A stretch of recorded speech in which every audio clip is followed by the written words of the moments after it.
Good evening, everyone. My name is Andy Coronado, and tonight on the show, we'll discuss CF Montreal's training camp schedule, more roster changes, Gabriel Gervais' press conference, that, and a lot more on episode 210 of The Ball is Round.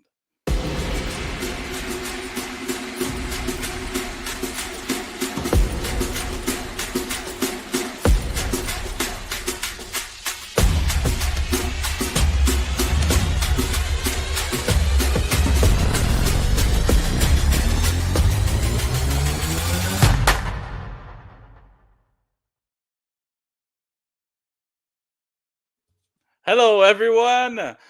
Elias, at least you can see my face this time and not a pop-up. Sometimes it has a mind of its own and it does Look, whatever it we're wants. gonna get through this, okay? We're gonna figure this out at some point. Anyways, let's restart. Hello, everyone. As you can see, I'm joined with Elias, my good friend Yes. Elias. Brother, how are you feeling today? It's a good day. It's a It's a good day to be good a day. Barcelona fan. It's a It's a really good. good day to be a Barcelona fan. Let me tell you what. Oh, they were beating so bad that they, out of the kindness of their heart, they got a red card just to say, we'll let you play a little Yeah, bit. yeah. They still We'll be couldn't do it. nice. Oh, We'll be nice. We'll be nice. phenomenal.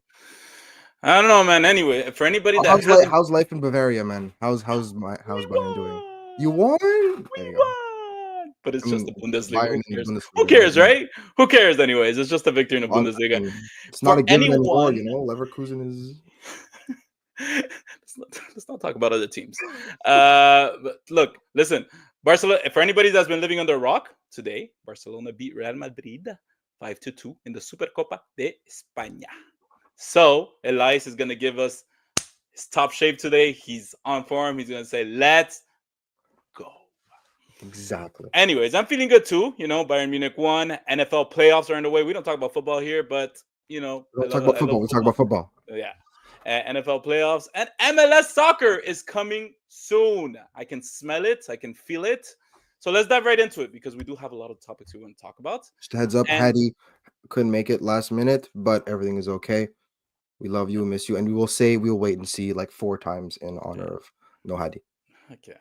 And I don't know if the Marseille win. Maybe man, that's always a good reason not to miss the Maybe podcast, right? that's why he's Yeah. talking today. You know? Let's be serious. Let's talk seriously. But no, it's listen, we have a lot of topics to talk about, and we know Hattie is listening or watching us from afar. Hello, Hattie. We promise we're not gonna mess this up like we did the first 2 seconds, I okay? don't know what you're talking about. And make sure to send us your questions in the chat and we'll answer them as we go. Okay, let's dive right in. First things first, the CF Montreal training camp schedule has been announced, came out this week. Elias, if you can pull it up there, the schedule, we're Yeah, going to go ahead lots and of look at it stuff, man. together. Awesome. So to start off, they started yesterday. Yesterday on Saturday, they had to wake up early, do their medical and physical testing. Then, as of tomorrow, they're traveling to Tampa. January 13th to 25th, they're doing their training sessions in Tampa. And then they're returning to Montreal on January 25th. January 26th to February 4th, training sessions in Montreal, Complexe Sportif Marie-Victorin. February 5th, travel to Orlando.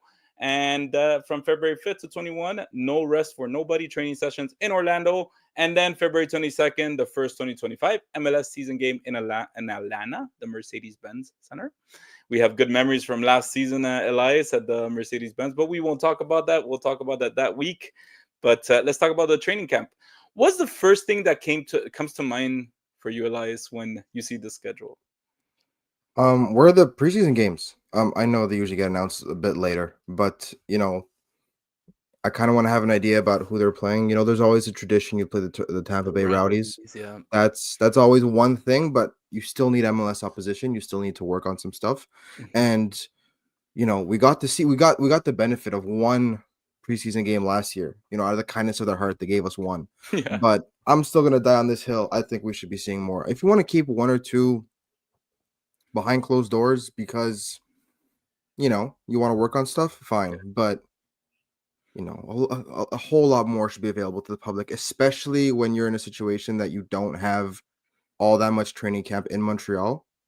You're already getting even less visibility, but you got to see more. You got to see more, man. For sure. Yeah, for sure. And do you think we're complete as a team? Maybe not squad. We'll talk about the squads later. But do you think, as a staff, do you think we're complete already? They announced officially announced the CF Montreal website officially announced the staff positions and everything. Um, do you think year two for Laurent Courtois and his new staff, except for David Sauvry, do you think they'll be ready this time around? Do you think it'll be a little bit different? Last year was, I believe, January 9th that they announced his hiring, and I forgot which date specifically they went off to training camp. But yeah, do you think it'll be different this time around? Going Yeah, I think that they're all sorted, right? If they do add one more person because maybe they feel a need for something specific, but broad strokes, this is the staff, and he has the crux. He has he has the his assistants core. He has the keeper coach. There will be some people added, I'm sure, because you can never have too many assistant coaches, especially nowadays in professional football. yeah.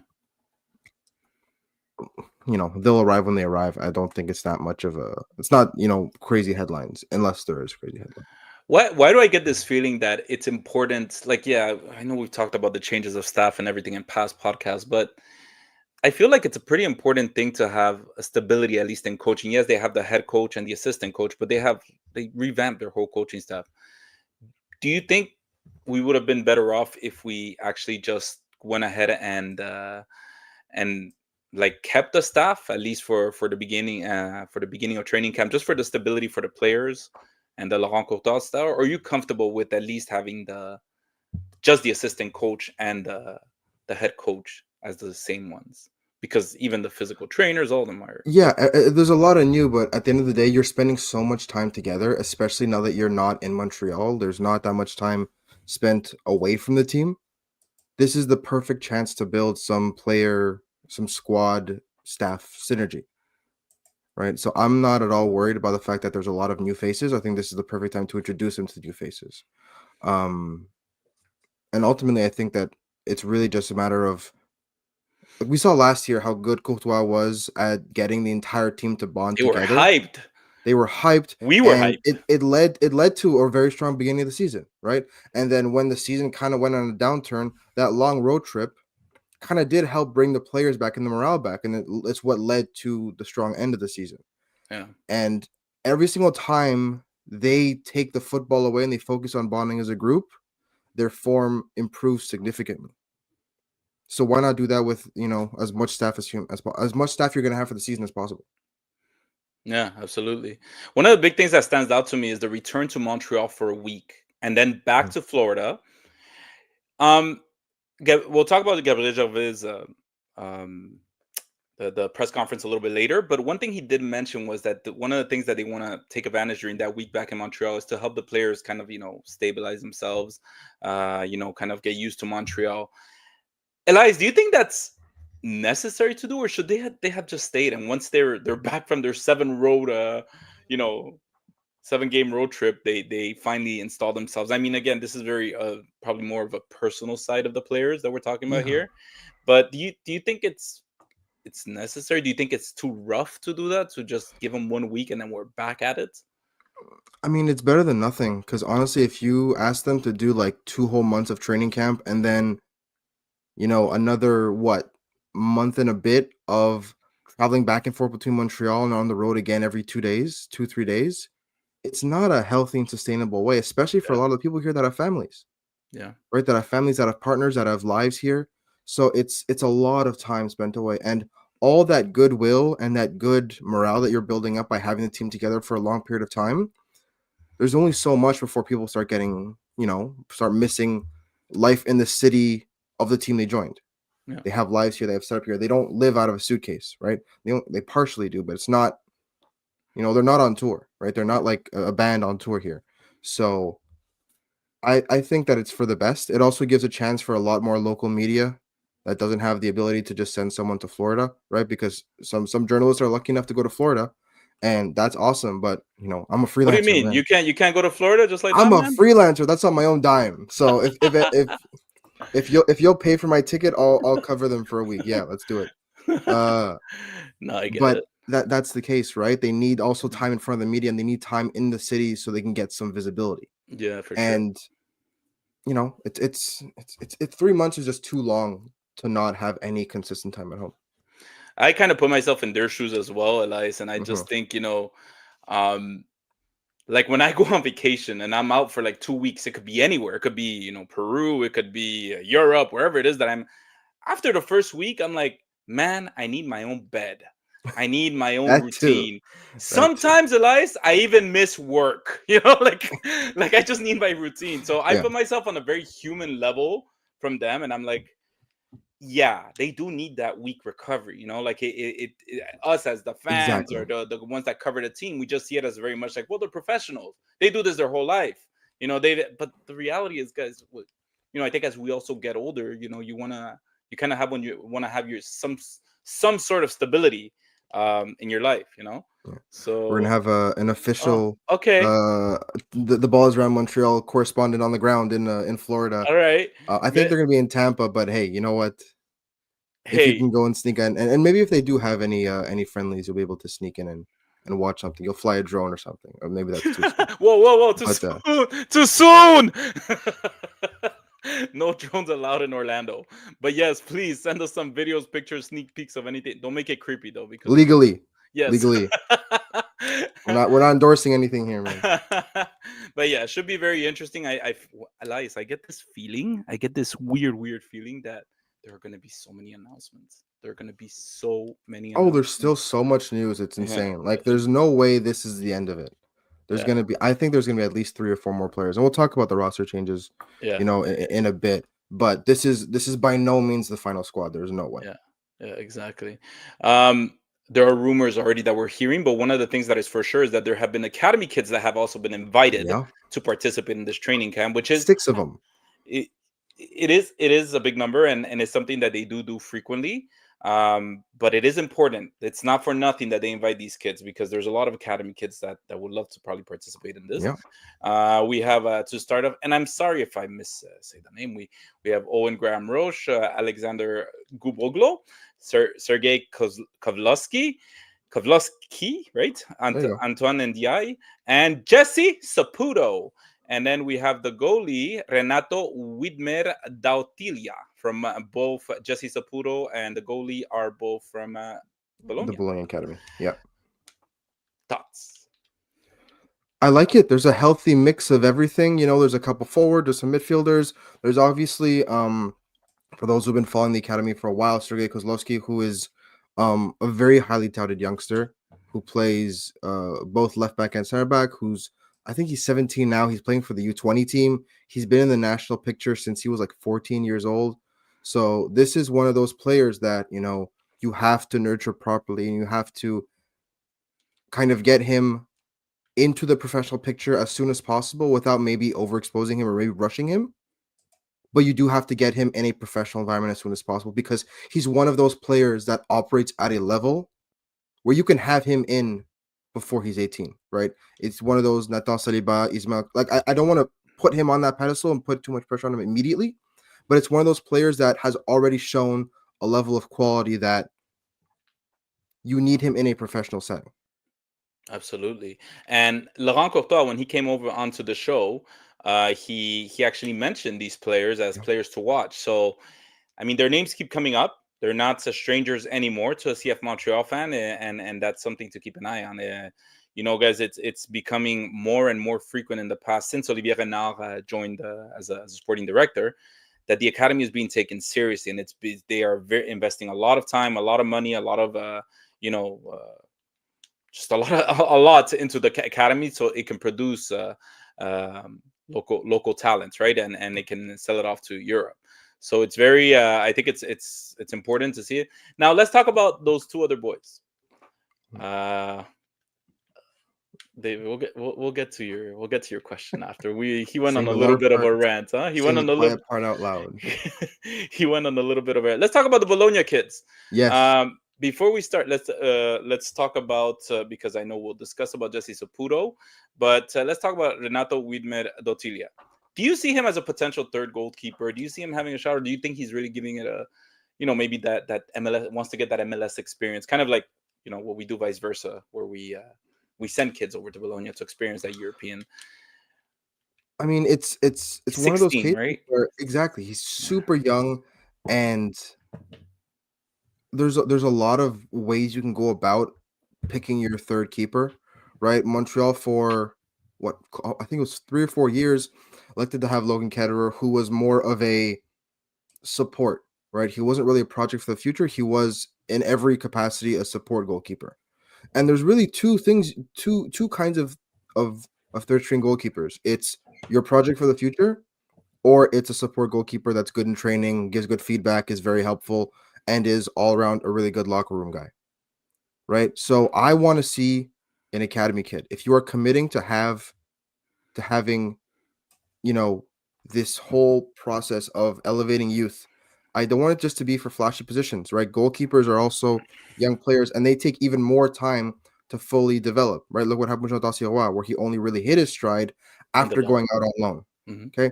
That being said, if you do bring a 17-year-old into the fold with a professional contract, you can't just let him sit on the bench, right? You have to either send him back with the academy team and then, have him do double duty, or you have to find some capacity. Because if you have these promising keepers, I feel like keepers more than any other position take longer to develop because of the lack of game time, right? Every other position, you can kind of throw them in for 10 minutes, 20 minutes in a game because you get sub. You don't sub out goalies.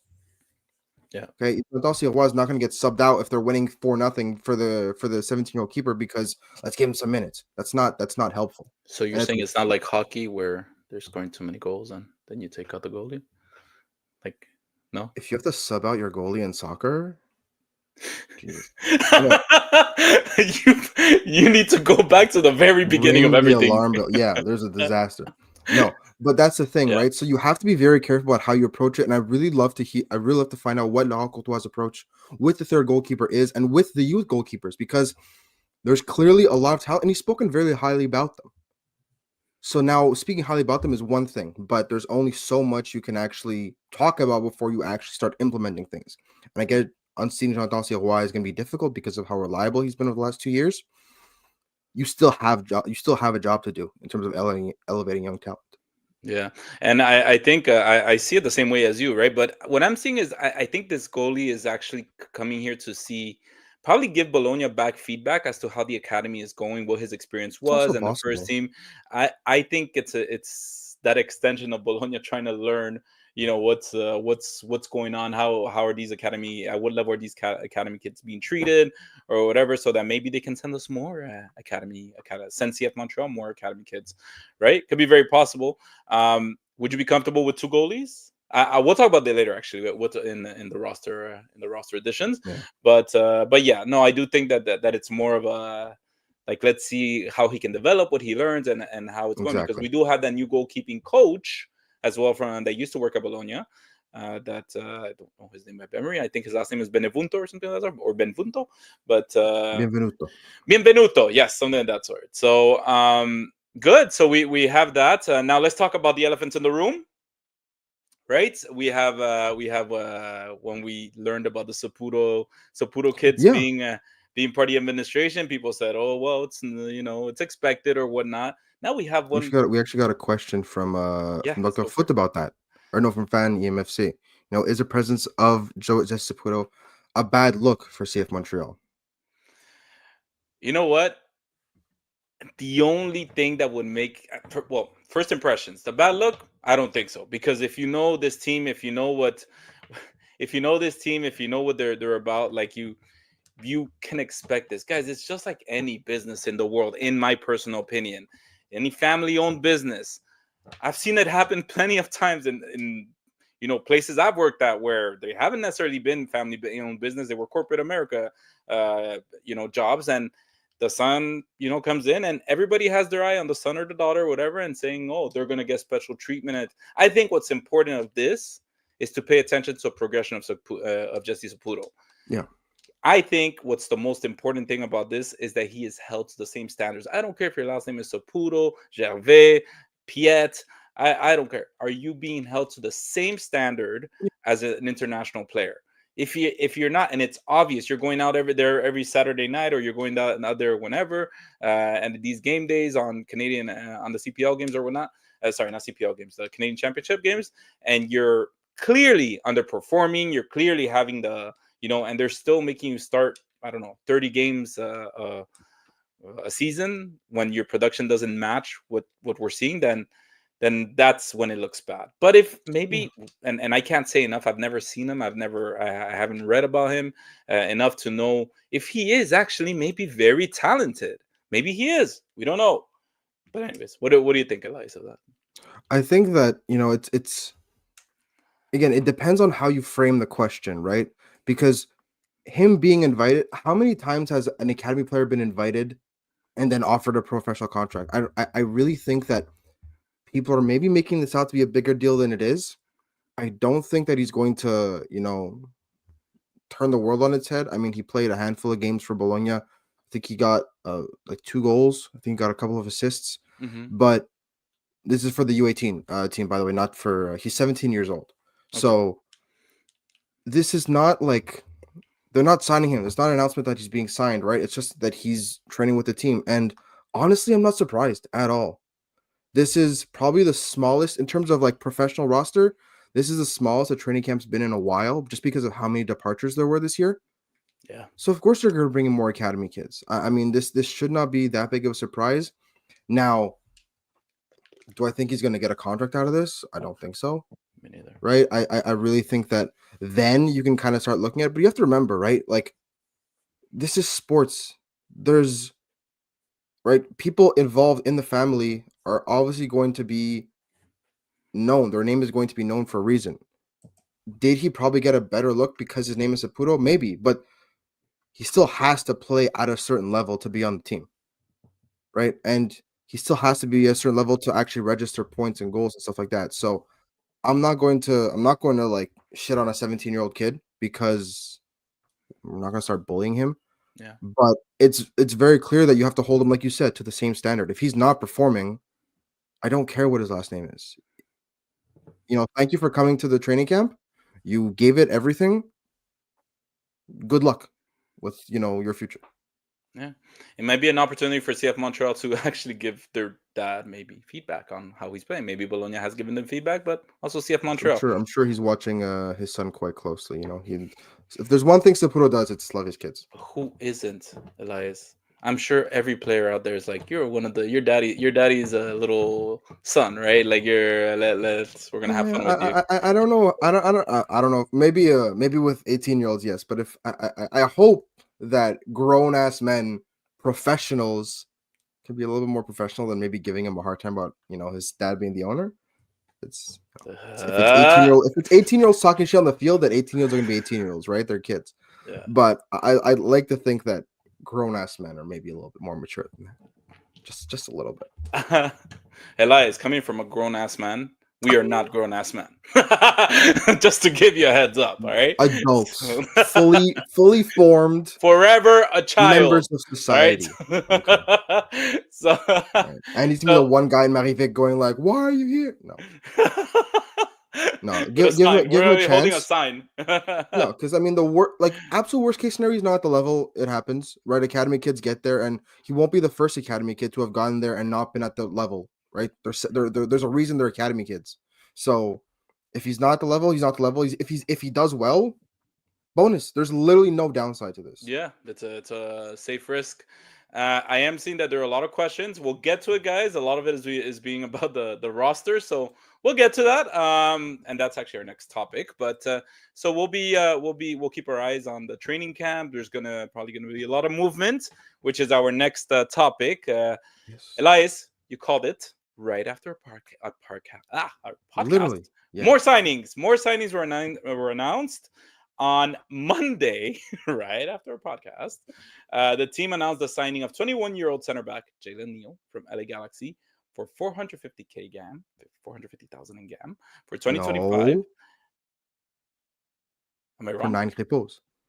No, that was the next one. That was Okay. the next Okay. one. We got to use both measurements so to not Did confuse I people who get don't the understand. facts wrong? 450K in GAM for 2025 and 200K more in 2026. Neal will fill one of those U22 slots for CF Montreal, and the deal is for 3 years until 2027 and 1 year option. What are your first thoughts when you wake up Monday? I don't know what time you woke up, but what is your first thoughts when you get that notification of that signing from CF Montreal? What are your first thoughts, Elias? I love it. I love it.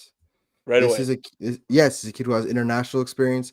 He's a kid who is part of one of the strongest academies in MLS. He is an MLS Cup winner. He comes from a winning organization, and most importantly, he fills in an important spot of a part of the squad that is lacking depth right now.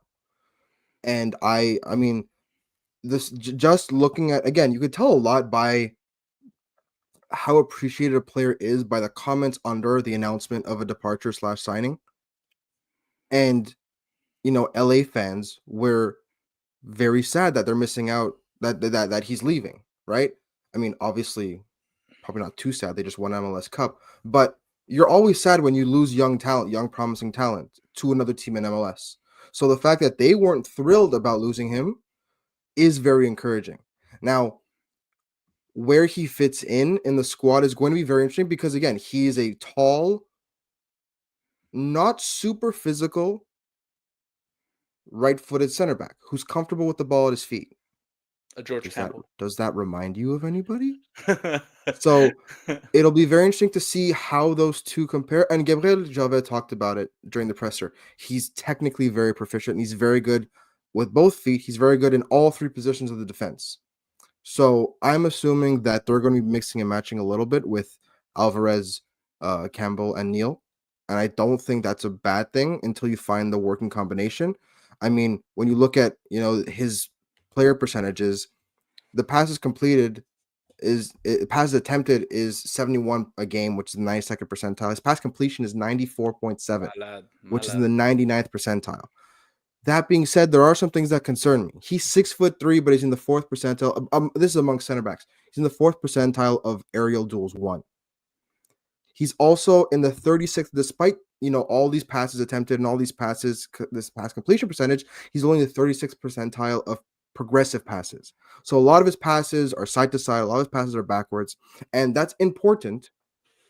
But if you're going to have your wingbacks push this far up the field, if you're going to have like Samuel Piet as a pivot, but then your second midfielder higher up the field, you have to be able to break lines. And that's what Fernando Alvarez got so good at, and Joe Waterman was doing good at. And George Campbell, I said George Waterman, Joel Waterman is very good at. Whoa. George Campbell got good at by breaking lines by either by carrying the ball or combining. They all got good at breaking lines. And now that's what I want to see Neal work on, because it's very clear that he's good with the ball at his feet. Now Laurent Courtois' job is to make him more decisive with the ball at his feet. I think that's the big project. And if it does, then there's some serious questions about this back three dynamic. And does he break in as a starter? Yeah, Do you absolutely. think he breaks in as a starter? Well, that's that was actually one of my questions. I don't think he will be a starter right away. I think right Okay. now, one of the most important things I think about Laurent Courtois, he mentioned it a lot last season, is that the dynamic between the players, how the chemistry is going with the center back. We always said, don't fix something that's not broken. Last year, towards the end of the season, it was working. Guys, please let us know what you guys think of the Jalen Neal signing on the comments. So I know you guys have been talking a lot about other signings and rumors, but for now, let's go ahead. And we didn't talk about a rumor during the training camp. The Prince. We'll get to it. We'll get Yeah, to it. yeah, We'll yeah. get All to it. right. So There's plenty to go around.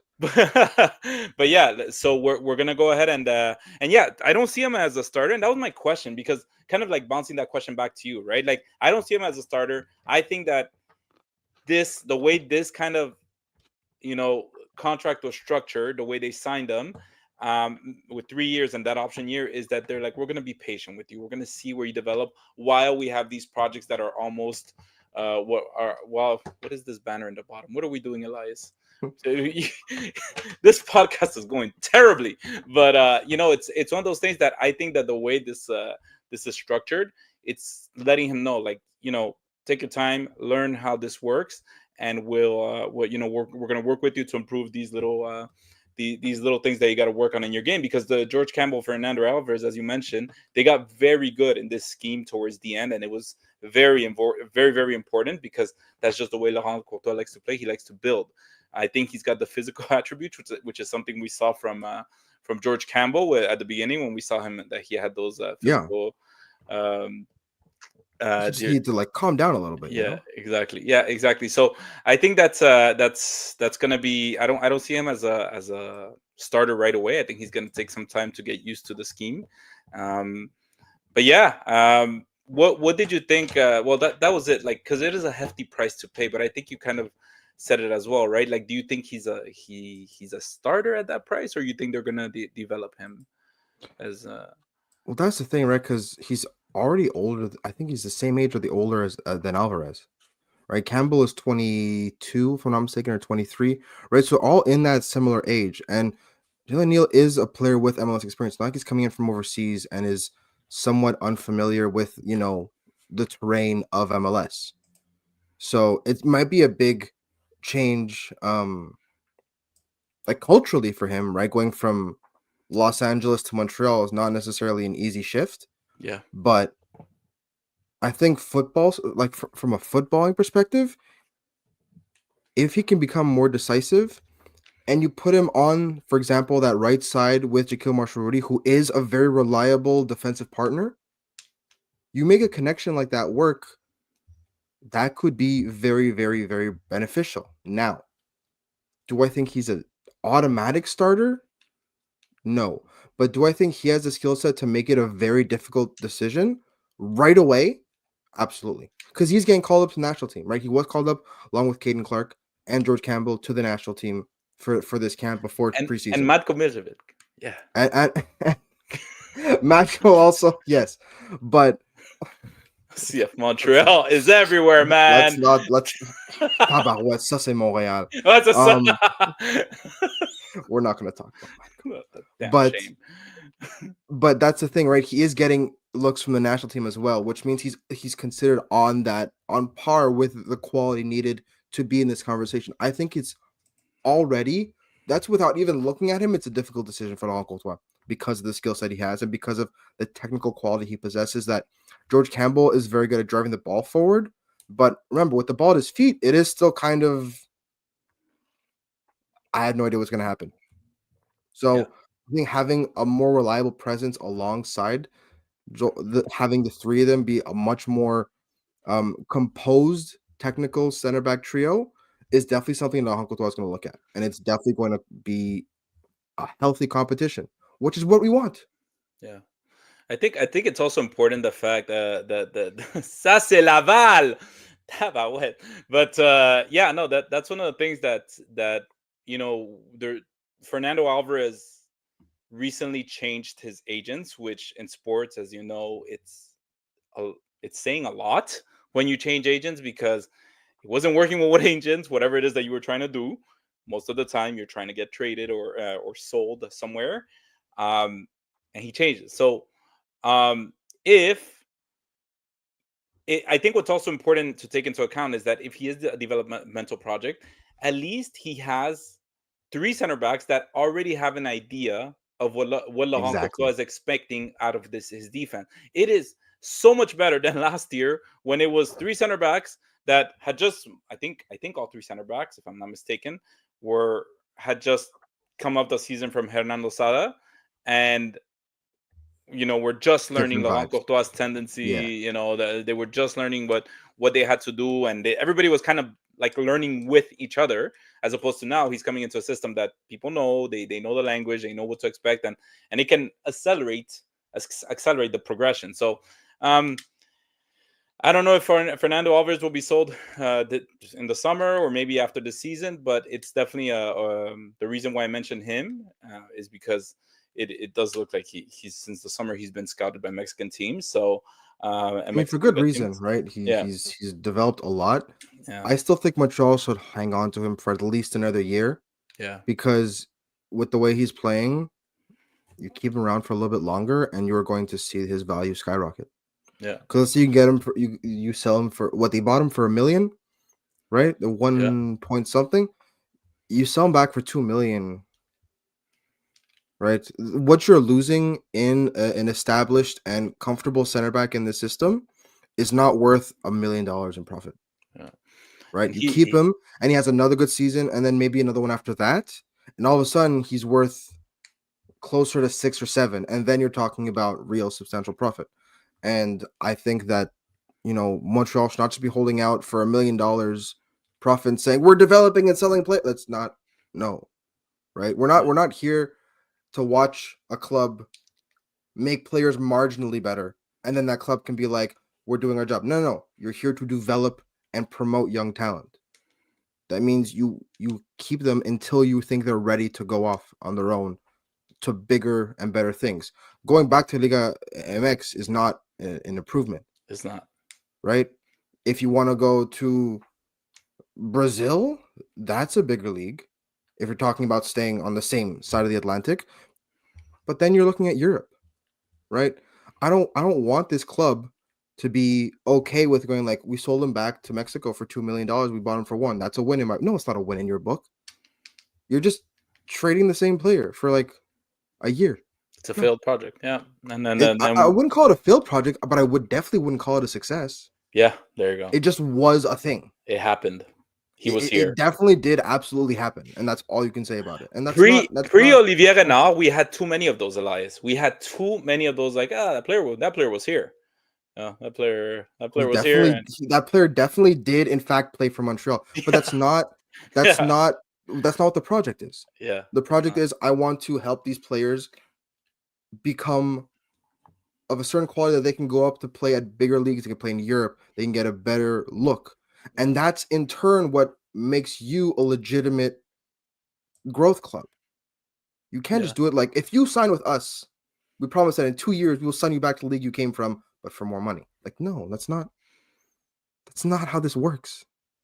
We can only hold on to the success that we had with Georgi Mihailovic and those other players that went to Europe so much. It's gonna age and it's gonna say, okay, well, what have you done for me recently? Who have you sent off? You did great in 2022, but we're in 2025, man. It's been 3 years since 2022. So when is this project gonna, set off? So let's hope for that. What do you think this signing? Because as you know, in the offseason, they did a whole new sporting structure. That's what Gabriel Gervais came in to remodel, and everything was going to be different. They were you showed the stats, Elias, right? And they said that they were going to do a little bit more analytics and all that. What do you think this signing says about their supposed new recruitment strategy as opposed to previous regimes? Look, Montreal has not always, but in the last 5 years, I'd say, has had phenomenal bang for your buck value with inter-MLS signings. So I'm not surprised that they're focusing on that again. In fact, even within the club, they're aware that it's getting kind of difficult to get the signings you want, because teams are going, why do you want this player? He's good, isn't he? So now you want more money for him, right? So it's getting tougher and tougher for them to get these bargains, because word is kind of spreading that if Montreal's interested in your player, is because there's some kind of return that's available, or there's something that they see that they like. So now it's going to get harder and harder for them to get, this kind of Georgi Mihailovic type steal where you buy him for, maybe a couple $100,000 and you sell him for millions, right? Or you buy someone for on a free, and then you sell them for $1 million or $2 million, right? So Montreal is now has a reputation of finding, or a cripple or two, right? Montreal now has a reputation of being able to find these MLS diamonds in the rough, so to speak, and polishing them. So that's what I think Jalen Neal is going to become, because he has every single characteristic of one of those players, and there's just upside for him, I think. Yeah, I agree. I do think I was actually very excited for the next upcoming, and I'm sure there's going to be more signings upcoming, because I think that, as I've said in this podcast, every signing is a statement. Every signing says something. Absolutely. Whether they're young or old, or defenders or attackers or midfielders, they say something to us. Just look at what the signing of Michael Adedoku, might be saying his name wrong, that Adedoku did. It tripped us all out. It tripped me out, because I said, wait, what? But it's saying a statement. And that's something that came up in the press conference that we'll talk about later, is the importance of the super draft and the importance of college and the academy and all those things, that every signing says a statement. So to me, this I was trying to see what statement it said. The first thing I did, Elias, I told myself, what I asked you, what are your first thoughts? My first thought was like, First of all, who is this guy? I have no idea. I just saw the name and I was like, let me go look at the stats. I don't want to go watch any YouTube videos. I don't want to go watch any of that. Yeah. I want to know what are his stats compared to a Gabriele Corbo, to somebody we got rid of, to Fernando Alvarez, someone that was signed by the previous regime. And like you said, there were some numbers that were concerning, but then at the same time, there are some numbers. It's kind of like there's no middle ground in the stats. They're very good at something, but not very good at another. And we'll talk about our next signing about that as well. And I'm just like, what are we looking at with the new stats and the new analysis and all that, right? So I think it's something to keep an eye on, because maybe it's beyond. Maybe they're seeing something beyond the numbers. David Sauvray comes from LA Galaxy. Laurent Courtois also worked at some point. He played and worked at LA Galaxy, so maybe there's conversations being had with Greg Vanney, because Laurent Courtois did a play for Greg Vanney when he was in Small LA world. and Chivas USA, and it's one of those things that maybe these communications are going like, hey, do you have a guy that what do you see in practice? What do you like? Is he something that fits? And you're absolutely right in the sense that it does fit the model where these maybe LA Galaxy is very much into the win now, mentality, into the like let's win now. And I don't and this player we can see that they have tremendous potential, but we just don't have the time, or we can't. He's going to be sitting the whole time, or maybe he's not fast enough for our He's veterans that losing want to win. value. Yeah. Like losing value on the bench, exactly. So Well, I if mean, we can, sometimes youngsters do that, right? If they don't yeah. accrue, they just sit there and they just stagnate. So I think that's important to know, to notice, is how that signing is. It's Yeah. a kind of a perfect situation for CF Montreal. The stats might not be there, but there's a lot of conversations that have been going on, right? And it's also the player wants to be in Montreal, knows that there's that possibility in the next 3 years, maybe even sooner, to get transferred to Europe if his progress is giant. So so next up, the next day on Tuesday, we were already excited with the Monday signing, but on Tuesday, CF Montreal announced the signing of 26-year-old forward Giacomo Virioni from the New England Revolution for, say it, Elias, for how much? I don't remember how many cripples.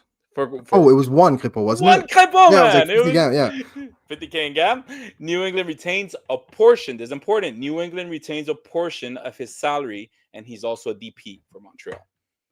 What are your first thoughts when you see that, Elias? My first thoughts were, that's not Joseph Martinez at all. That is so Right? good. That was my first thought. Yeah. It's interesting because of how much he isn't Joseph Martinez. Not in terms of quality, because he is a proven goal scorer in multiple leagues, Yeah. but just in terms of profile. He is the polar opposite. This man is like 6 foot. He's well over 6 foot. He's built like a tank. He is a class coacher. You look at his percentiles, because I love percentiles, because I don't think they tell everything, but they give you an idea about what they're good and what they're not good at, right? Total shots, aerial duels 1, non-penalty XG is where he thrives. When you look at progressive passes, you look at passes attempted, you look at, carries and successful take-ons. This man is not someone who's going to drop into the midfield, play with the midfielders, and then move into the attacking phase like Joseph Martinez did. He is a pure finisher. And CF Montreal coach said, "Worst DP in the league." Montreal actually had the worst DP in the league for a while. So, but Bjorn He who Johnson must kept not on be getting named. injured. Bjorn Johnson kept on getting injured. It is what it is.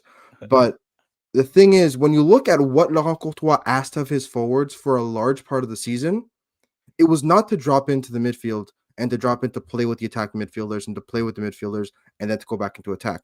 In fact, Laurent Courtois kept on getting mad at Joseph Martinez because he was doing that. Yep. He wanted someone up top to occupy the center backs so that the midfielders could then find the space. Be a dummy. And then you can build. This is someone who's going to do that. So I think that Laurent Courtois said, I could pick a striker. I want someone who's not only going to do what I ask him to do, but who can only do what I ask him to do. Because he's a professional footballer. He's got a good touch and stuff like that. But this is what he excels at, and this is what I'm going to ask him to do, and he'll have no problem doing just that, which is physically softening up center backs, occupying them all game long, and being busy in the penalty area.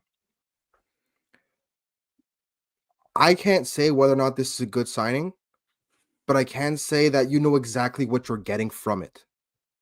There's no ambiguity. There's no how is Laurent Courtois going to use him? You know what formation? No. This is a lone striker who gets in the penalty area, who doesn't do a whole lot else, and who leaves people room to do what they do. Now, is this going to be a DJ Drogba or is this going to be a Chinonzo 4? Obviously, there are two massive extremes. I don't think he'll be either. They'll be somewhere in the middle. But it all depends on, I mean, Grumpy kind of said it all depends on delivery, right? So you have someone like Tom Pierce who looks at the new signing, the new designated player signing, who is a pure poacher and going, oh my God, right? Because again, fitness and everything included, Tom Pierce to Giacomo Vrioni could be one of the most lethal 1-2 punches this club has, if not the most lethal thing they have, right? The most lethal go-to play. And if he could find Vrioni as half as easily as he found Kokoro whenever he was on, Yeah, then you're golden, right? big boy. Yeah. Another thing that happened, that LP House fan kind of pointed that made a very good point that happened a couple days later was Vrioni cost 1.95 million in salary, and Chicho Rango cost 2. And when the news broke that Chicho Rango signed, I thought to myself, this is a player who really is the best of both worlds because of how good he is technically, but he is strong enough and physical enough to actually get in those dirty areas. I thought to myself, when we were talking at the end of last season about players that would be like on your wish list, he was on it. I never said it because I didn't think he'd be available. Because there's no way he's going to be available within Montreal's price range. That's just not a thing. Yeah. Lo and behold, he is. And He's going to San again, Jose, right? he's going to San Jose. With Joseph And Martinez, right? allegedly. Ugh. But I laugh to not cry. that attacking duo is going to sneakily be so much fun to Oh watch. my God. Because if they could find a way to complement each other, that's going to be really interesting. It just doesn't make any sense, man. That team is gonna flip it around this year. Just shout out to my boy Vasily who's doing it out there, but yeah, I don't know about completely flip it around, but it's definitely very interesting and very it's very exciting interesting. signings. They're I think the doing the right important thing thing. is the MLS experience because those two have MLS Yeah, experience. They're forever. not learning a brand new world. So yeah, no, for me, my first thoughts when I saw it, I was like, wait, again, who? Right? I was like, who? And then I remember that he had scored. I think he scored a goal against us in that 5-0 destruction in Stade Saputo. I'm pretty sure he did. And yeah, it definitely was. And then I saw 50K in Gam. We're getting another. It's another Caden Clark deal. But yeah, he's being a DP. There were so many questions. Then naturally, I went to see the stats, and I was like you said, I was like, let me compare this to Joseph Martinez. Let me see what we missed out on to see what that combination is. And I was like, yeah, those stats don't make any sense. Like it doesn't make any sense to me. Like it's what are we doing with these stats? But at the same time, I decided, you know what, Andy, like, okay, just ignore the stats. Let's pay attention because he does have some good stats as well. I mean, he's not a terrible player. Just again, if you compare it to someone that had success here, then it's a different story. But what happens to me is also I decided to watch last year a Chicago versus New England game just because I wanted to watch Fabien Abel with Against Vrioni. Vrioni? Yeah, I wanted to see them both at the same time play, right? And one thing that I remember Laurent Courtois said last season about Joseph Martinez when I asked you, he said one of the things that he admired the most about him was what he did off the ball, like his movements and how he dragged players and just his intelligence in the game and how. And when I was watching the game, again, it's just I maybe watched like 30 minutes and you can't make you can't define a player by 30 minutes because situations matter a lot, right? Schemes and everything matter a lot to a game. So but I saw that his movement was interesting. It was very interesting. He did like to drag players. He did like to position himself. Granted, there's definitely like opportunities he missed that I think it happens to every striker, but you can tell as you saw in the stats that he is brave enough to shoot the ball. He's not scared. Yeah, exactly. And Um, how many times were people yelling for Shoot the Martinez ball. or Kokoro or Sunusi to shoot?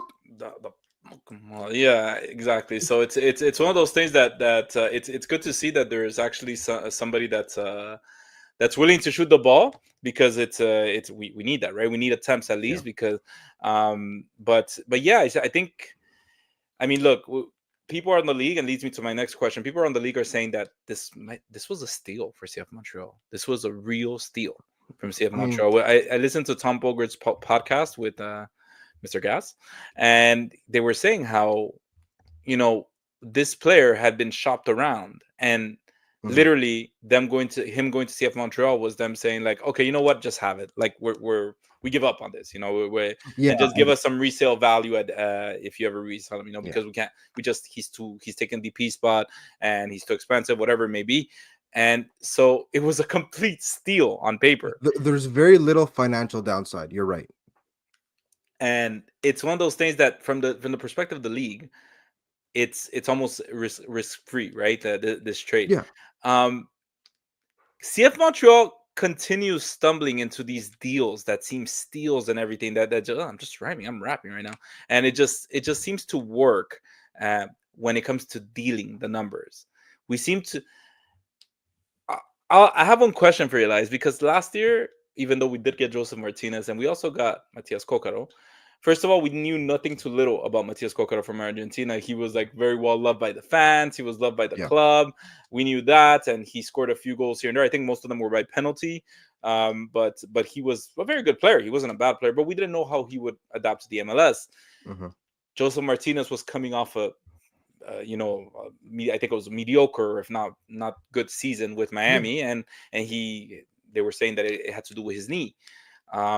So we also had a lot of question marks, but again, fantastic deal for CF Montreal.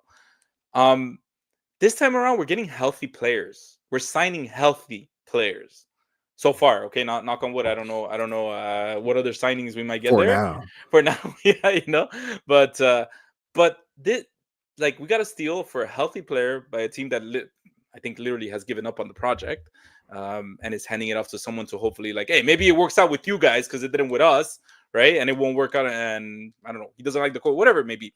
Mhm. Um, what do you think about this new? Again, I spoke a little bit earlier about the recruitment, right? What do you think about this new recruitment where we're like kind of? It seems like we're just being very opportunistic about the players, kind of like what we did with Mihailovic, right? Where he Yeah, was, that's the thing, yeah, right? Inter MLS signings have always been opportunistic. They've always been kind of, I will find value where there is perceived to be none, right? And this is another case of it because at the end of the day, even if you get 10 goals out of Rioni, he cost you 50,000 in GAM. And look, let's say that New England offered to cover like 25% of his salary, right? It's 1.5 million. That's a Wanyama.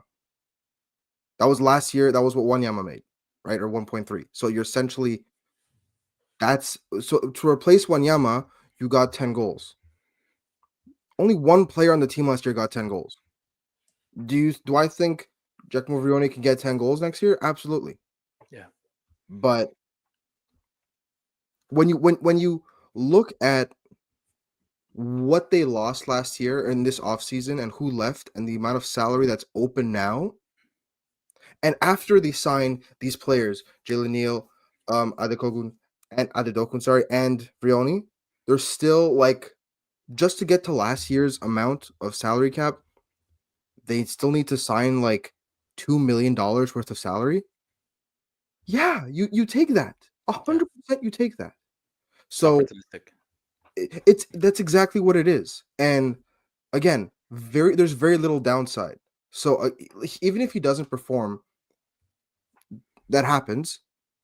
But it's not like you sunk a 4-year contract where you're paying a designated player $2 million a year and you're stuck with him for the next 3 years underperforming, right? Yeah, This is very much a transactional thing.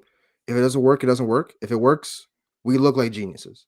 and New England's on the hook to paying the guy that's killing them. Yeah. You know who we did this with? CF Montreal actually the other way around did this with, where we gave up on a project and even covered their salary. And just because we gave up, Mason Toy with Portland Timbers. We gave up on the project. We said, you know what? He maybe needs a change of environment. Yeah. Doesn't really work here. He's a good player, talented player. We'll admit to it. Speaking of But which, Sporting KC signed him today. So yeah, or yesterday. But again, talented player. We said the same thing about Matias Kokara, right? They're very talented players, but it just doesn't fit. It doesn't work. And I know we have a question about it later. Same thing with Lassi Lapalainen, right? Like talented player, but it doesn't work. So Patrick says it right. He has a year left and an option. If it doesn't work, you don't pick up the yep, option. yeah, It's that easy. It's really exactly. not. So that's my next question. I know we're being extensive about it, guys, and we do appreciate all the comments and the questions that are being in the chat. We do love the interaction. He did have modest success in the MLS. I won't say because I'll get tomatoes thrown at me. But he wasn't necessarily the best at MLS. He did have score a few goals, but not what many consider a designated player success. Elias, do you think No. Courtois could change that? His scheme, his coaching approach. I think it's very easy to know what Courtois is going to ask of him, and in turn,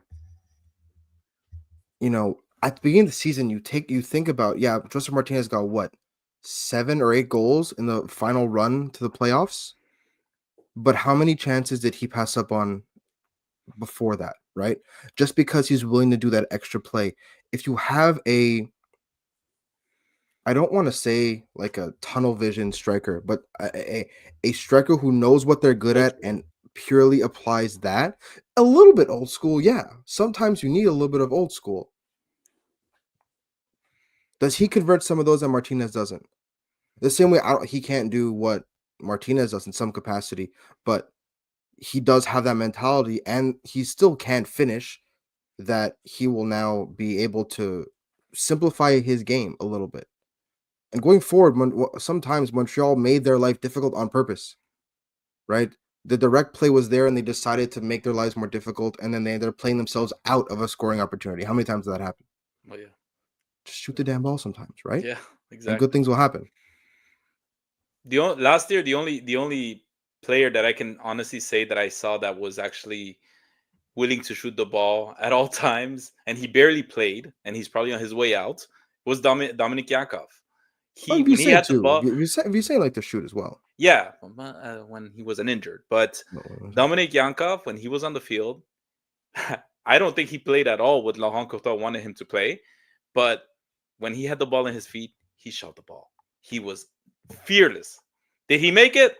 Not every time, but he had some really nice goals with that. With just trying, man, just shoot it. So it's good to have that kind of mentality. So, no. I think we We talked. actually got a question from Dr. Yeah, go ahead. Foot here, from Normand actually, which is Yes. how many more player signings do you think there will be before the season? My gut tells me 0, but I hope I'm wrong. I mean, I'm willing to bet that you're wrong. I doubt they Yeah. won't sign anybody. Yeah. But how many more players think will be added? I I get a gut feeling that we'll probably get around two or three, two or three signings. I don't think any major signings, Elias. Just kind Mhm. of get us through to all the way to the summer window. Let's Yeah, do what we can with what these like steals, these steal deals from the MLS. Maybe another team that is not too convinced. Because a lot of teams are starting their seasons as well, like us, and they're like realizing, oh, maybe this player doesn't fit here or whatever. yeah, So I think there's going to be a lot of stories, a lot of opportunities that come up because it does look like Corey Ray's number in the MLS is very much in everybody's speed dial to be like, hey, I got a player for you. Do you want a Corpo? So sure. like it's so it's I think we're gonna see a few more of those signings. I don't expect a big signing. Yeah. We'll talk about Gervais' press conference a little later, but Elias, do you think? Last question here. Do you think Leone is an upgrade from what we saw last year? Ooh, no, no, I don't think he's an upgrade. Um, Based purely on the fact that the output that Joseph Martinez had, you can't call it an upgrade. For 2/3 of the season, I think he's at the same level, right? Because Joseph Martinez for the first 2/3 of the season was average at best, right? He was Yeah. He was okay. He People was forget that. doing right. It was middle of the line. He Last missed some shots. he missed a lot of chances. He wasn't doing what the coach was doing. They had the whole thing, but even without the whole off field thing, on the field, it was clear there was a disconnect between what Courtois wanted and what Martinez was doing. So I don't think it's an upgrade. I don't think it's a downgrade from the majority of Martinez. The thing is, I don't think that Vrioni at his best will be able to do what Martinez did in the last 10 games of the season. That's the thing. That's why I won't call it an upgrade. Yeah. I don't want to say it's an upgrade, but as similar to you, it's not a downgrade. I'm not. I know a lot of people are giving. I've seen a lot of the comments and people saying that he was the worst DP. Come on, I don't think he's guys. the worst. Like he's, there's so much like so much more to it at a to a player than just like, oh, how much money they're getting paid. There's systems. There's simple adaptation to the MLS, and sometimes it just doesn't work, man. Sometimes it just doesn't work, and we've seen that happen at Montreal. Robbie's saying lots of negativity here tonight. And if Robbie's saying it, then it's. He said he's you a know it's bleak. new man, new year for Robert. So Robbie's turning the corner, huh? all right, Robbie. I do want to answer to somebody. I think it's Grumpy. He says, "Stop it with talented Lassi Lapalainen. He's a one-trick pony, dude." I'll be the first one to tell you he was fragile, and I think I've said in this podcast he got injured way too often. And Yeah. I don't say that in a mean way or making fun of him. I think that's very unfortunate because I don't think an injury for any player is fun or it sucks. But I will not say that he wasn't talented because the few No, minutes he you gave can't. us, You the can't. few games he gave us, he left some of these defenders just in the dust with his Yeah. technical ability, and he could create opportunities, and that's what we wanted to see from a lot of our wingbacks is creating opportunities. So again, I won't say he's the best player. He's not a one-trick pony. He had a lot of tricks up his sleeve, but we just never got to see it because he was always injured, which is unfortunate. Which I think this is Whenever he why I played, he think was like rusty because he this just came back from injury. exactly, which is why I think that's Columbus Crew. We don't know the salary. We don't So know what kind of it's deal. actually a good segue into Dr. Yeah, Foot's question, yeah, right? Are you yeah. surprised that the crew signed Lassie Lapalainen and knowing how much Wilfried Nossi loved him when he was here? Yeah. You Look, surprised? I'm not surprised at all. I mean, look, if I'm Wilfred, like I'm stepping into the Columbus into the crew office, and I'm saying, look, check out this guy. He was tremendous for us in 2022 with CF Montreal, because he was, and yet he was healthy. Maybe getting the physical trainer back that he worked with during that year will help him as well. Um, I think he's a very good risk for them. Hopefully, again, for Lassie's sake, he doesn't continue getting injured. Um, but I do think he is very talented, and Columbus Crew are getting a gem here. Like, again, I won't say he's bad and that he's a one trick pony. I think he's more than anything.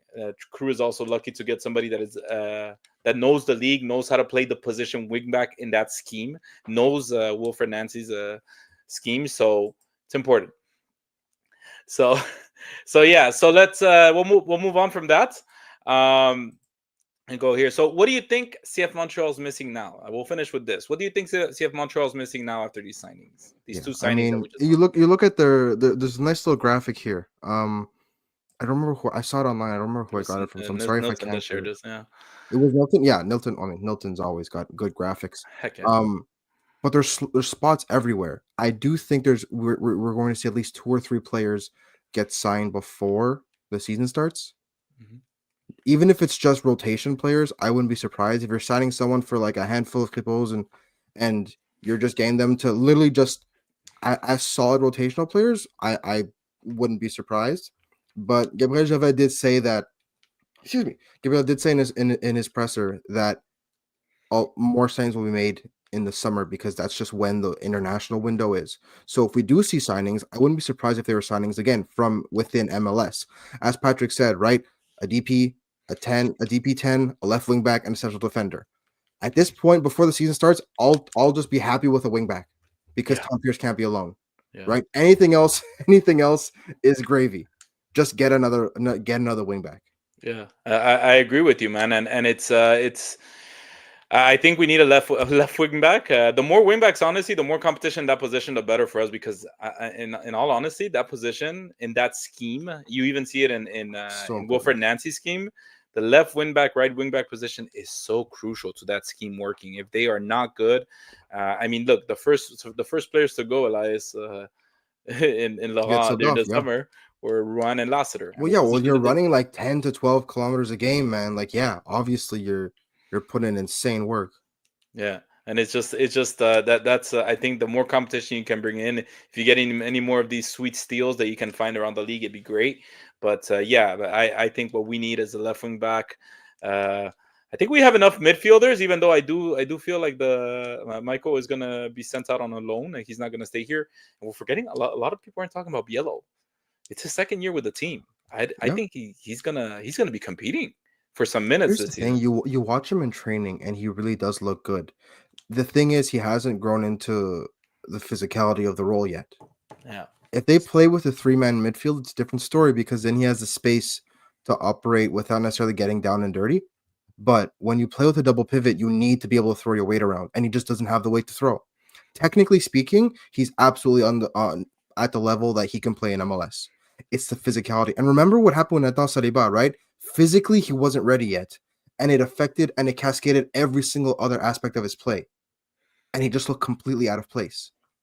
The yeah. second he physically adapted and was more comfortable with the league, every other part of his game improved because that was never the problem. It was the physicality. And Biel's the same thing. He's like 6'2", Yeah, and he right? took that He leap during that Losada years when he took that leap exactly, in the league where he exactly. was. So he if he puts on just a little bit of muscle and matures a little bit more, he'll be fine to play in a rotation role without a doubt in my mind. Yeah. Um.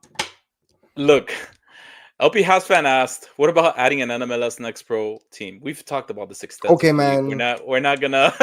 we're not gonna get I into would this. love to. Yeah, You find the handful but the if answer, you can convince them, go for it because the clearly they uni- don't want it, you the know. uniform answer from the team is very much like it's too expensive. The competitive level from there in the MLS Next Pro is not what we have in other leagues in the USL and the CPL. So no, we're not going there right now.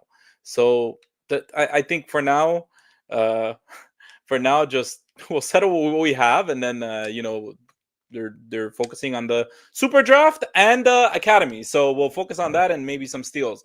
Um, so I think we settled as to what we are missing. Which did you say what you think we're missing, Elias? You agreed with Yeah, I mean, I'll be happy with a left back and anything a left else. wing back, yeah. A central defender, a 10 or another 9. Another 9. You don't. There's a lot of 9s now. Someone would have to leave. Let's talk about Um, that rumor though. That maybe rumor, yeah, another Prince Owusu, yeah. who's As on in trial. Yeah, that was reported by Jean-François. Jean-François Rousseau, and it was Yeah, confirmed by by Max. Max Truman, and Yeah, then a couple today. other people followed in. Yeah, Yeah, so I mean, I'll be curious to see because again, very similar profile to Giacomo Vrioni. In fact, I think carbon copy of Giacomo Vrioni. I don't. He was completely off my radar. yeah, I mean, I guess if you're going to be going down that path of a proper poacher who's very reliable in the area or whose brand is playing in the penalty area, I mean, he's good in the air, but this kind of came out of nowhere. He made a lot of money in Toronto last year. I don't know. I would not be taking him if you can get him from if he wants anything more than like 350, you know? yeah. Yeah, maybe a risk-free contract, right? Like a 1 year and done deal. See how what he can bring, and maybe that the trial list that he's doing in the training camp is really gonna give the team a good idea if he even fits the scheme. Maybe he just likes to shoot the ball. We don't know. A lot of things were going on in Toronto that don't make any sense with the coach being investigated and some of the players just not being happy. The vibes All in right, Toronto, CF man. Montreal goats. Let's show the guy what CF Montreal goat says. That you know Let's not. that's just We all agree with you. But anyway, so yeah, it's gonna be interesting to see. This definitely does feel like um a Corey Ray maybe connection there that he reached out, somebody in Toronto reached out. We don't know, but we I think that's going to give Laurent Courtois and the staff a good idea as to what whether he's at a near level of you know um, of competing in this team. So we'll see. It's interesting, and I definitely do want to back up on nine because as much as I love Sanusi, I think he's a fantastic player and very talented. I do think that they need competition in the position, right? So we're going to move on to our next topic, last topic of the day. Let's talk about the Gabriel Gervais first press conference of 2025. What were your takeaways, Elias, from this press conference? There was a lot that was said in those 30 minutes, man. My attention was towards what wasn't said, I like that. right? Yeah. They're usually very definitive in statements they're sure about, right? Mhm. So the main one that drew interest in me was the designated player one, because they always say in no uncertain terms that this is the team they have and they will look to find young good. But this time, I believe it was Antonin Bresner who asked about a second designated player, and he said, "We'll see," which is very off-brand. For anybody else, you go, "Oh, he's screwing with a question." Gabriel Gervais usually deviates the question completely and he changes the subject. He kind of just steered right into it and said, "Ah, maybe." So that felt like he was almost winking. Oh, there was a lot of winking going There on. was so much winking. Yeah, But we're not look, gonna fill all the spots. I don't think, because the thing is, when he says maybe, right, he could be talking about in the summer. I don't think. I mean, don't expect Neymar. Don't expect a star, right? Don't expect someone that's gonna be making, $5 million a year, or hell, don't expect someone's gonna be making even $3 million a year. I don't think, but I wouldn't completely rule it out, especially given that it's inter MLS business. I don't think they're gonna sign a DP from overseas, just because of how poorly that's gone in the past. Yeah. But Patrick, what did I just say? Yeah, I mean it's a pipe dream, right? But realistically, Or um, Payet. Some people are saying look, Payet, he Dimitri he Payet. didn't close the door completely, and having gone to not too many. Gabriel Gervais is actually very good in front of the media, but having gone to a bunch of Gabriel Gervais media availabilities, when there's talk of stars, he shuts it down immediately. Or designated players, he shuts down immediately. This time, he kind of left it open, right? Yeah. Yeah. So that definitely is something that stood out to me is the DP conversation. And again, like I said, a lot of winking where he's like, "Yeah, we're not gonna fill up all the roster spots because we want to leave some open for the summer." It's like, okay, okay, what's happening right now? Like, I what hope are you mean like one, yeah, maybe two. like what are you talking about? Like what? And it's always with this team, they've always said it right when we've signed a player, it's not something that they were impulsive about or they were like, oh, you know what, he's No. available. Let's go, throw money. Maybe they did it in the past. It looks like they have done it in the past and it ended up being really bad. It's always a story. Oh, yeah, Montreal contacted me 3 years ago and they've been following me, but the situation wasn't right, whatever maybe. It always ends up being a story, right? Like Montreal has been on my tail, or Bologna has spotted them, but it didn't fit with their scheme, whatever it may be. Mm-hmm. But it's always a story. So if they maybe they are talking to that DP right now and they're just that DP is kind of testing the waters, seeing what's going on in their league, in that country, or even in the MLS. It cannot be international, but it's definitely something that there was a lot of eye winking there.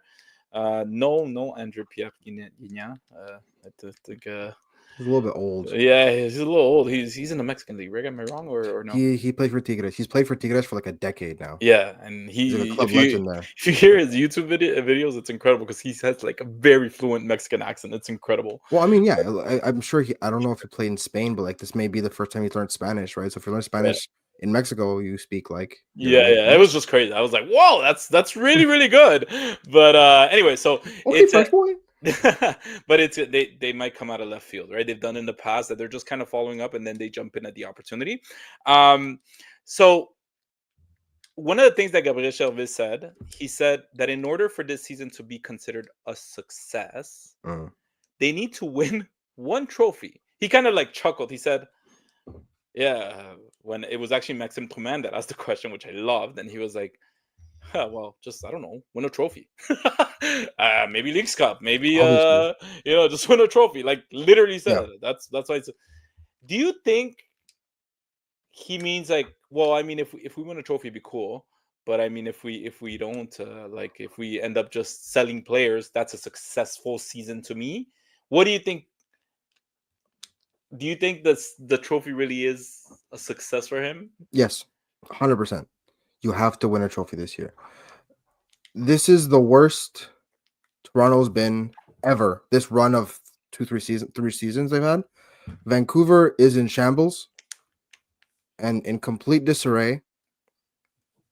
And at the end of the day, as good as CPL is getting, you cannot lose to CPL teams in the Canadian Championship as an MLS team. It is unacceptable. With those three things taken into consideration,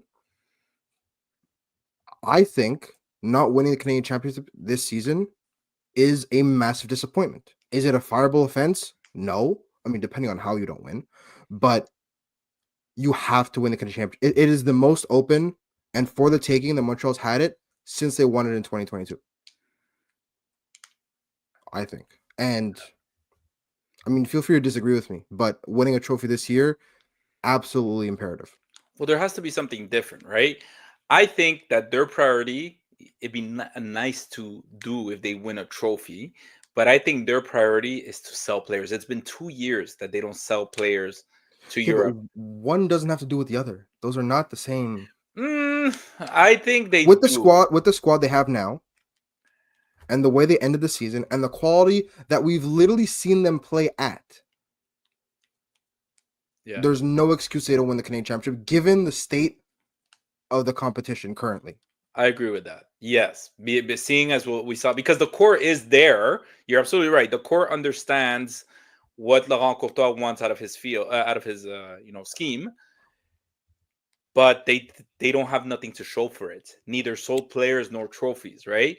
So are we more satisfied with, okay, we made it to the semifinals of the Canadian Championship, but we got to sell Nathan Saliba for 10 mil to Europe? Are you No, satisfied? because you're gonna get to sell Nathan Silva no matter what, Hmm.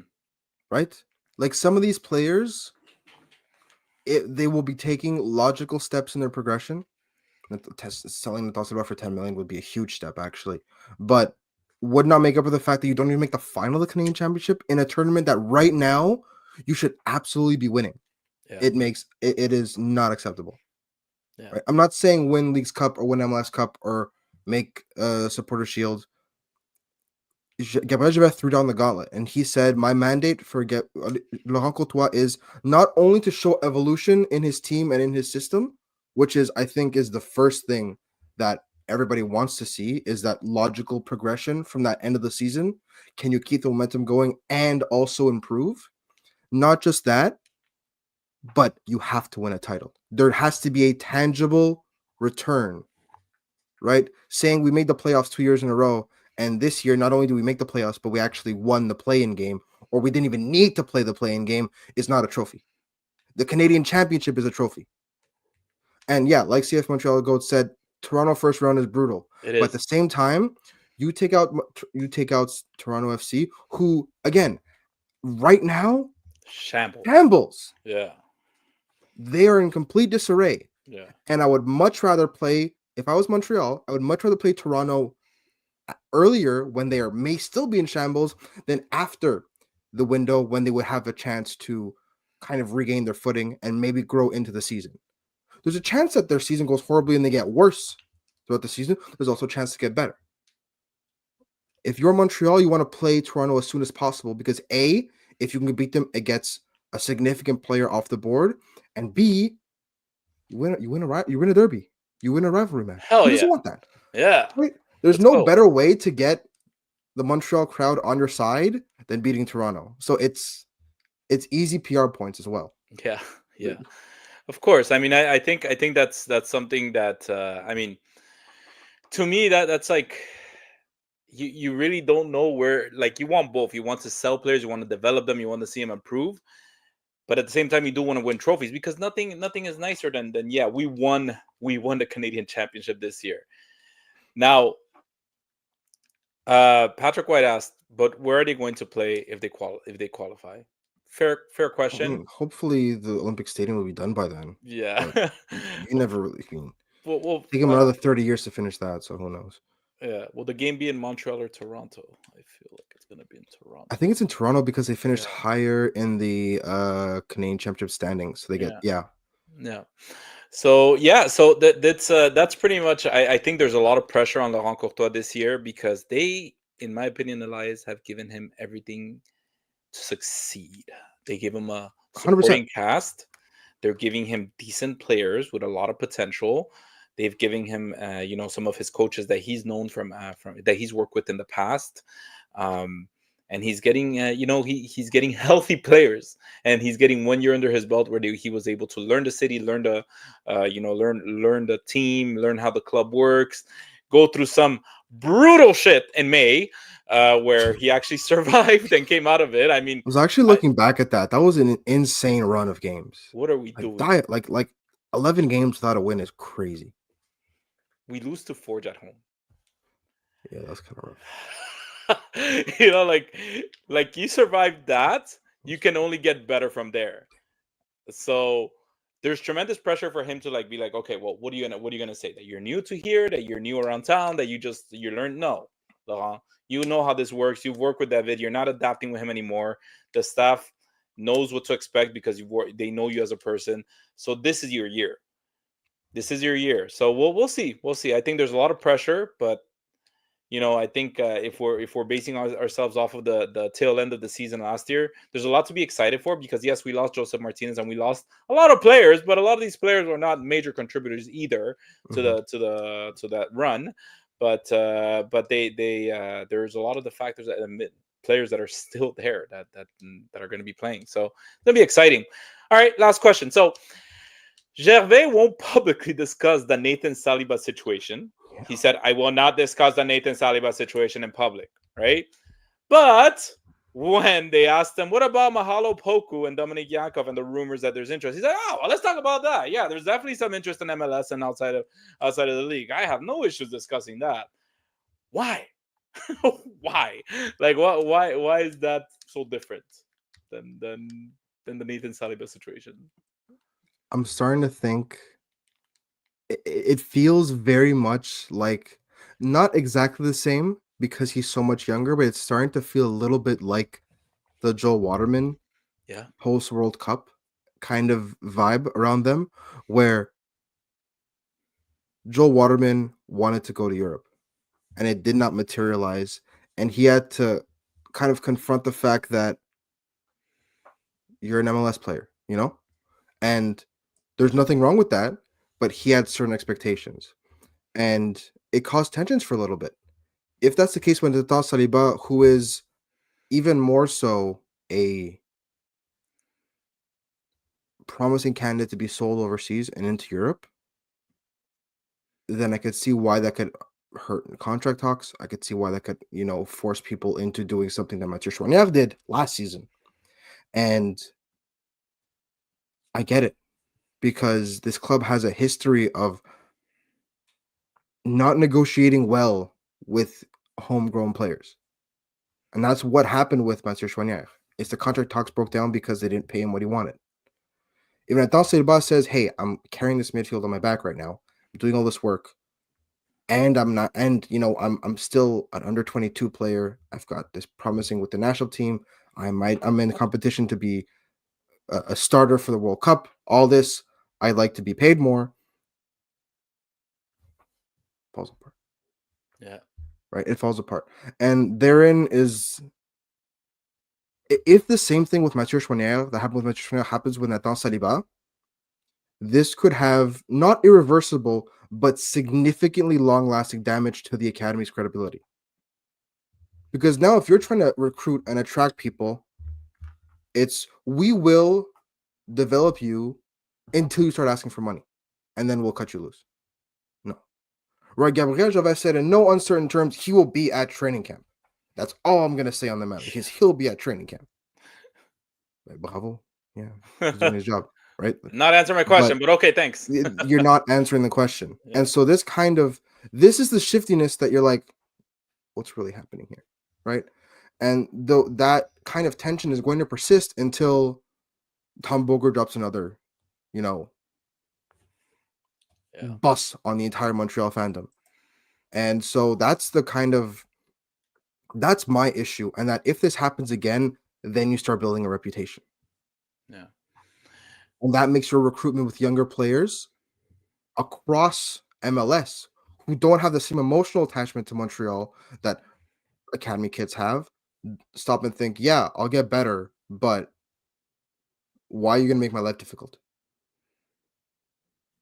I agree. And Yeah, it's tricky, man. I think the Nathan Saliba situation, like you said, it's touchy because he's a very talented player that clearly is meant to go to the next level.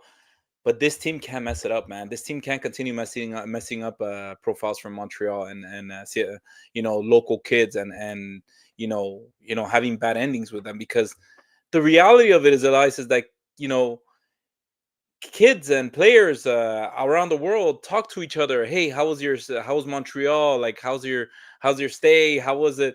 If you're just having these young kids saying, oh man, no, they always mess me up, they treated me bad, they blah blah blah. We talk, man. It's just like whenever I say we talk, but it's just like whenever you go into another business, you join another company, you talk. Hey man, when I worked at that company, they treated me badly, they didn't give me this, they gave me that, or whatever it is, right?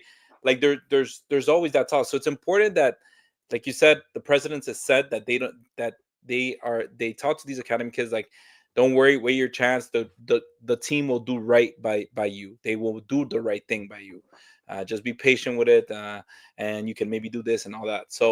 Um so I think you pointed out question there of LP Habs fan, right? Why yes, right here, right? he And Yeah. he's right because if he wants to make the jump to Europe, he's showing the right things. But when you look at Ismail Kone and the level he was at before leaving for Europe, and it's not like he went to like a top 5 league. He went to the championship to play with Watford, Mhm. right? Nathan Silva is not at that level yet.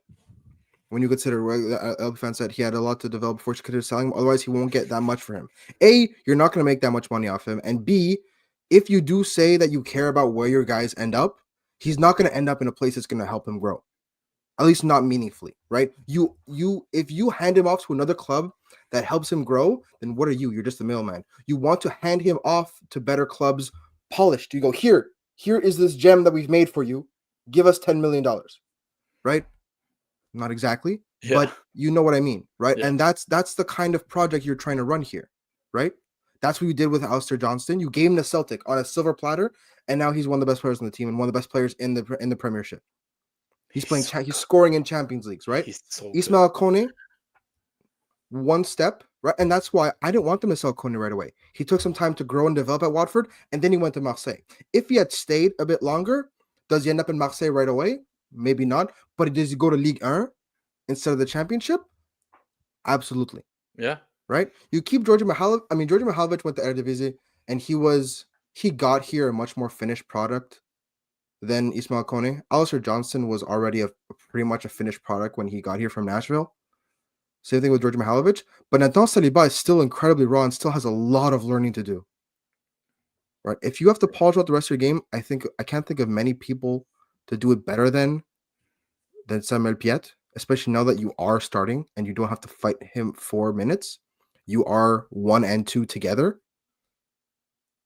But if he wants to go to Europe now, I've got some bad news for you. It's not going to go well. It's not. No.